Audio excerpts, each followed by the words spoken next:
Halo Sobat Bisnis, bertemu lagi di Market Wrap Up edisi Senin 4 September 2023. Konferensi tingkat tinggi atau KTT ke-43 ASEAN 2023 dimulai pada pekan ini. Posisi Bursa Efek Indonesia di antara negara-negara ASEAN pun menarik untuk dicermati. Dalam data statistik Bursa Efek Indonesia, per 1 September 2023, IHSG secara year to date telah naik 1,85%. Bisa dibilang pertumbuhan ini merupakan yang tertinggi kedua di antara negara-negara di kawasan Asia Tenggara. Terlihat penguatan IHSG hanya kalah dengan indeks Bursa Vietnam atau VN Index yang melaju kencang 21,54% sejak awal tahun.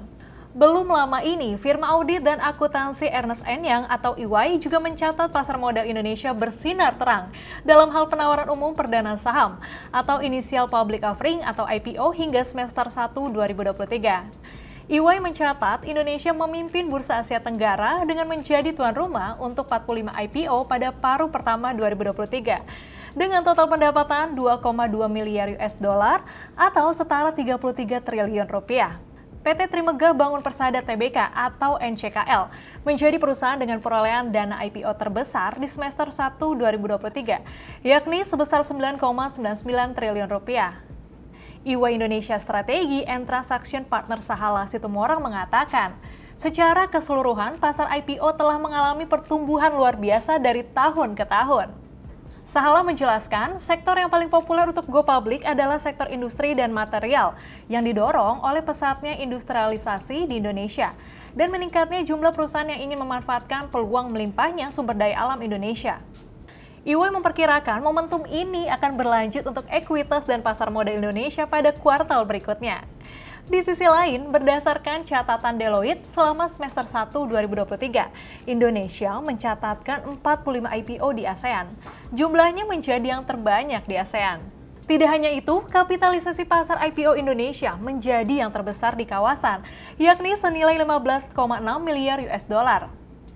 Pasar modal Indonesia juga berhasil menghimpun dana sebesar 2,28 miliar US dollar.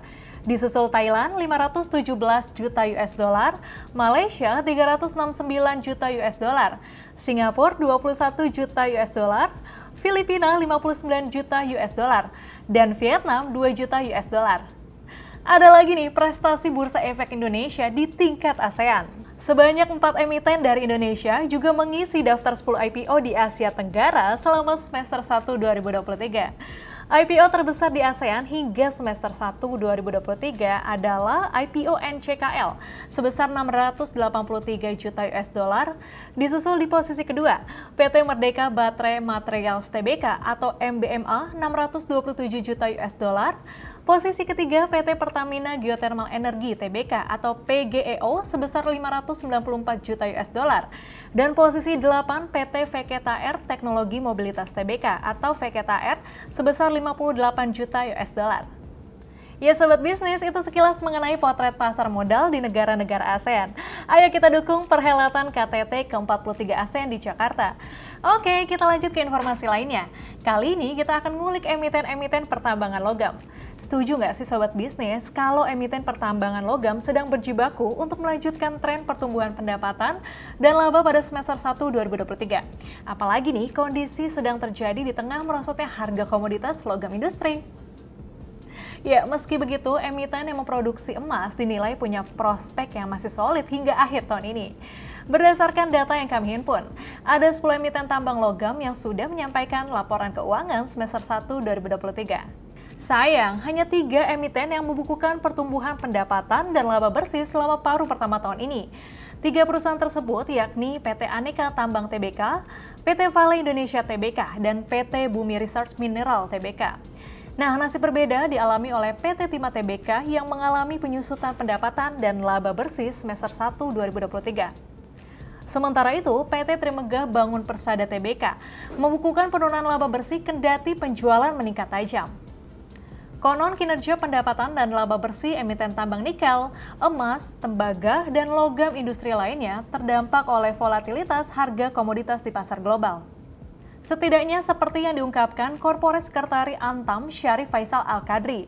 Menurutnya, Di tengah kondisi tersebut, Antam terus mengoptimalkan kinerja produksi dan penjualan biji nikel, emas, dan bauksit, serta implementasi kebijakan strategis dalam pengelolaan biaya yang tepat dan efisien.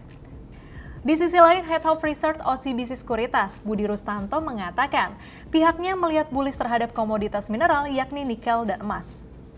Jadi kalau kita lihat nikel ini penggunaannya terutama untuk yang kelas 1, untuk bahan baku, baterai, listrik masih sangat tinggi. Jadi demand-nya masih sangat baik, ujar Head of Research OCBC Sekuritas Budi Rustanto. Hanya saja, analis Panis Sekuritas Felix Darmawan mengatakan, sentimen di sektor logam saat ini cukup negatif seiring dampak obligasi yang gagal bayar dari LFGV. Hal tersebut menurutnya membuat iklim investasi real estate cukup tertekan. Felix menjelaskan, saya melihat jika hal tersebut juga berdampak negatif pada permintaan baja, yang mana bahan baku utamanya itu nikel pig iron. Ayo Sobat Bisnis, gimana portofolio emiten logam kalian? Masuk yang bernasib baik atau enggak nih? Semoga gas terus ya. Oke, demikianlah perjumpaan kita di Market Wrap Up kali ini. Sampai jumpa.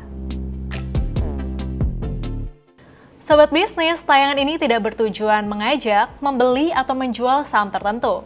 Keputusan investasi sepenuhnya ada di tangan Anda.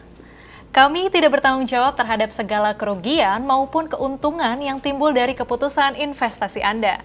Sampai jumpa di Market Wrap Up berikutnya.